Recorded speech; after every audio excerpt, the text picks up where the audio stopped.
start talking about angels. And I wanted to talk about the roles a little bit more in depth that angels actually play. And if you'll remind me, I'm going to tell you a little known fact about angels that you probably never heard. So hopefully I'll remember at the end of this.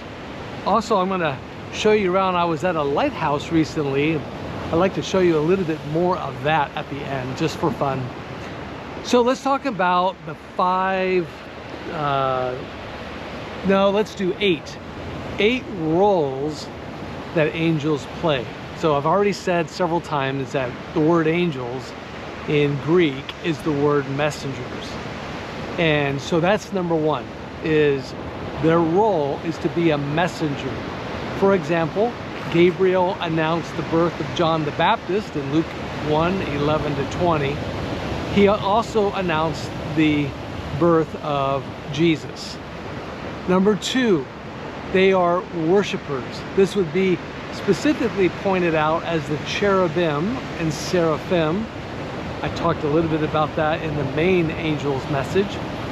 So these are in a certain class all of their own, and they are associated with adoration of God, worship of God, and are symbolized really in the presence of God. That's where they reside.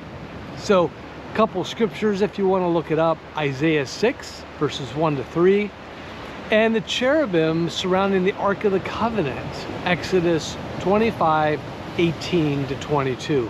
All right, so messengers, number one. Number two, worshipers. Number three, protectors and guardians. I won't go into this because I did a entire short message on them as protectors. Number four, they are warriors and agents of judgment. Warriors and agents of judgment. They are often, sometimes, associated and seen carrying out God's divine judgment. Genesis chapter 19 verses 1-29, for example, would be Sodom and Gomorrah. And the angelic army in Revelation, which we'll talk about here soon, involved in the final battle, Revelation 19 verses 11-16. They are, number five, ministering spirits. They are assistants, and they minister to those who will inherit salvation. I've mentioned this already, Hebrews 1 verse 14. They are also guides and instructors. For example, the angel guiding Philip to meet the Ethiopian eunuch in Acts chapter 8, and the angel instructing Joseph in his dreams. That would be Joseph in the New Testament, Matthew chapter 1 verse 20, and chapter 2 verse 13 and verse 19. Number seven, pause.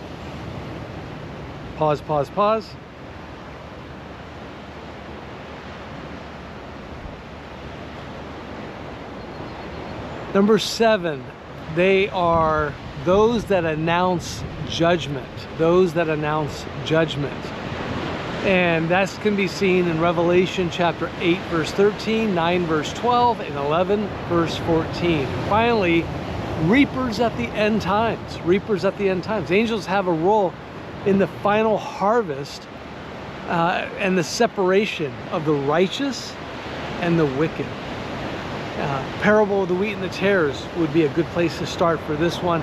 Matthew chapter 13 verses 36-43.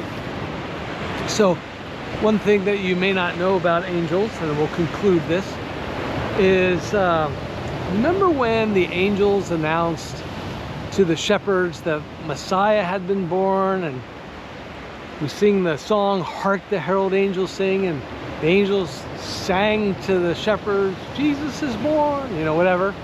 Yeah. No, angels don't sing. Angels don't sing after the fall in Genesis 3 and before the final judgment.